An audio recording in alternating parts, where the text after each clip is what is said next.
અરવલ્લી જિલ્લાના શામળાજી પંથકમાં ઉનાળાની શરૂઆત સાથે જ પાણીની ગંભીર સમસ્યા ઊભી થઈ છે।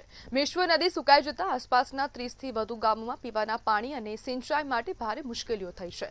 વાંદિયોલ, શામળપુર, ખારી, વજાપુર સહિત અનેક ગામોના લોકો હાલ પાણી માટે વલખા મારી રહ્યા છે।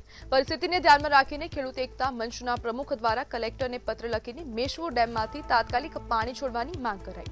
ખેડૂતોનો આક્ષેપ છે કે કુવા, બોર અને હેન્ડપંપના પાણીના તળ સતત નીચે જઈ રહ્યા છે, જેના કારણે ખેતી તેમજ દૈનિક જીવન પર ગંભીર અસર પડી રહી છે। દર વર્ષે ઉનાળામાં પાણીની સમસ્યા ઊભી થાય છે, છતાં તંત્ર દ્વારા આયોજનનો અભાવ જોવા મળે છે। જો સમયસર ડેમમાંથી પાણી છોડવામાં નહીં આવે તો આગામી દિવસોમાં સ્થિતિ વધુ વિકટ બની શકે છે। હવે લોકો અને ખેડૂતોની માંગ છે કે તંત્ર માત્ર કાગળ પરની બેઠક નહીં કરે, પરંતુ તાત્કાલિક પગલાં લઈને મેશ્વો ડેમમાંથી પાણી છોડે અને ગામડાઓને પાણી સંકટમાંથી રાહત અપાવે। અને ખેડૂતો હવે આ સમગ્ર મુદ્દે હવે એકઠા થઈ ગયા છે અને ખેડૂત એકતા મંચ પરથી હવે આવેદનપત્ર આપવામાં આવ્યું છે, કલેક્ટરને રજૂઆત કરાઈ છે અને કલેક્ટર દ્વારા આશ્વાસન પણ ક્યાંક ને ક્યાંક આપવામાં આવ્યું છે, તેવા પ્રકારનું નિવેદન પણ ક્યાંક ને ક્યાંક સામે આવી રહ્યું છે। અને આજ મુદ્દે આપણી સાથે ચર્ચા કરવા માટે ખેડૂત એકતા મંચના પ્રમુખ રાહુલ ગામેતી જોડાઈ ગયા છે। રાહુલભાઈ, પાણી સંકટ, ખૂબ ગરમી પડી રહી છે, ગરમીના કારણે હવે પાણીનું સંકટ ઊભું થયું છે, શું કહેશો? પાણીનું સંકટ તો આ વિસ્તારની અંદર ઊભું થયેલું છે। નદી એકદમ સુકાઈ ગઈ છે અને ડેમની અંદર જથ્થો 60% ઉપર જથ્થો પડેલો છે। તો એ જથ્થો જો હાલના સમયમાં છોડવામાં આવે તો ઘાસચારો કરતા ખેડૂતોના, પછી જે કુવાના તળ નીચા ગયા છે, બોર, હેડપંપની અંદર જે પાણી નીચા ગયા છે, એ પાણી પીવા માટે ઉપયોગી થઈ શકે એમ છે। અને જે ખેડૂતોએ અત્યારે હાલ એમનું ઘાસચારાનું વાવેતર કરી દીધું છે, એ વાવેતર જીવંત રહી શકે, જેથી કરીને અગાઉના સમયમાં ખેડૂતો સમૃદ્ધ થઈ શકે એવી પરિસ્થિતિ છે। અને બીજું કે આ જે મેશ્વો નદી છે એને જીવંત રાખવી હોય તો આ જે શામળાજીની અંદર ડેમ બાંધવામાં આવેલું છે, એ ડેમમાંથી હાલ જો પાણી છોડવામાં આવે તો લોકોને ઉપયોગી થાય એવું છે। એટલે અમે વારંવાર રજૂઆતો પણ કરેલી છે, વારંવાર આવેદન પત્રો પણ આપેલા છે, વારંવાર કાગળો પણ લખેલા છે, છતાં પણ આ અમારા ખેડૂતોની વેદના સરકાર સાંભળતી નથી। એટલે અમે આપની ચેનલના માધ્યમ દ્વારા જણાવવા માંગીએ છીએ કે તમે આ વિસ્તારના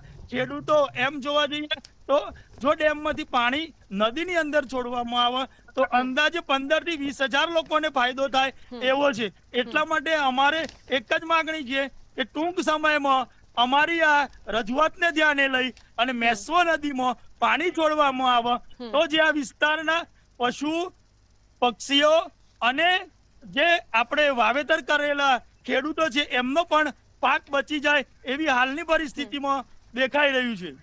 રાહુલભાઈ, કલેક્ટરને રજૂઆત કરી છે, કલેક્ટરે શું જવાબ આપ્યો? અમે રજૂઆત કરી, એમના તરફથી અમને લેખિતમાં કોઈ રિટર્ન જવાબ આપવામાં આવ્યો નથી। તો વારંવાર દર વર્ષે આવી સમસ્યાઓનો સામનો કરવો પડી રહ્યો છે, તંત્ર શું કામગીરી કરી રહ્યું છે એ વિસ્તારમાં? હા, અમે પીવાનું પાણી અને નદીની અંદર પાણી છોડવાથી આ લોકહિતનો અને લોકોને સ્પર્શતો એક પ્રશ્ન છે। એના માટે જો સરકાર પાણી ના છોડતી હોય, આ વિસ્તારના જે આગેવાનો હોય એ ચાલુ સત્તા પક્ષના ઉપર દબાવ લાવીને ના કરી શકતા હોય તો ખેડૂતોના અંતે માવઠાનો માર પડતો હોય છે। એવી જ રીતે આ જો નદીમાંથી પાણી છોડવામાં ના આવે તો ખૂબ નુકસાની જાય એવી દેખાઈ રહી છે હાલની સ્થિતિમાં। એટલે અમે તો કલેક્ટર સાહેબ શ્રીના કે સરકાર શ્રીના એક વિનંતી કરવા માંગીએ છીએ કે અમારા જે આ રજૂઆતો કરવામાં આવતી હોય છે એ રજૂઆતોને ધ્યાને લઈ અને આ વિસ્તારની અંદર જે પાણીની સમસ્યા છે એ સમસ્યા દૂર કરવા માટે ફક્ત ને ફક્ત મેશ્વો ડેમમાંથી તાત્કાલિક ધોરણે જો પાણી છોડવામાં આવે તો આ સમસ્યાનો હાલ પૂરતો હલ થઈ શકે એવો છે। મેડમ, આ સમસ્યાનો કાયમી ઉકેલ કેમ નથી આવતો? કાયમી ઉકેલની અંદર આ વિસ્તારના જે પણ કઈ નેતાઓ હોય છે એમને આ લોકોને ફાયદો થાય એમાં રસ નથી કે શું, એ અમે પણ સમજી શકતા નથી। અમે હંમેશા ખેડૂતો માટે અને આ વિસ્તારના લોકો માટે અવાજ ઉઠાવીએ છીએ અને ઉઠાવતા રહીશું। અને ડેમમાંથી જો પાણી છોડવામાં નહીં આવે તો આવનારા સમયમાં અમે એક પદયાત્રાનું પણ આયોજન કરી રહ્યા છીએ। એટલે અમે જો નહીં છોડવામાં આવે પાણી તો અમે પદયાત્રા પણ તાલુકા પંચાયત યા મામલતદાર ઓફિસ સુધી નીકળવાનો એક વિચાર કરી રહ્યા છીએ। તાલુકા પંચાયત અને મામલતદાર સુધી આ સમસ્યાનું નિરાકરણ નહીં આવે તો આવનારા સમયમાં આંદોલનનું વિચાર્યું છે કંઈ એવું ખેડૂતો તરફથી પણ ક્યાંક ને ક્યાંક નિવેદન સામે આવી રહ્યા છે.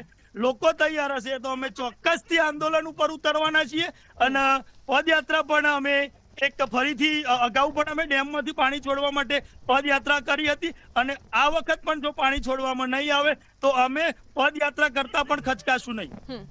સરકાર પાસેથી હાલ કેટલી અપેક્ષા છે? પાણી છોડવામાં આવે તે તો છે જ, અન્ય કોઈ અપેક્ષા?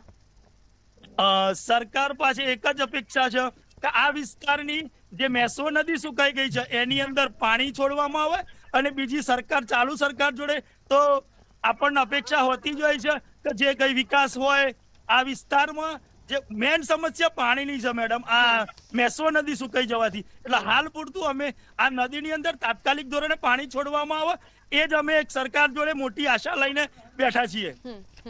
જી બિલકુલ, જોડાવા બદલ આપનો આભાર.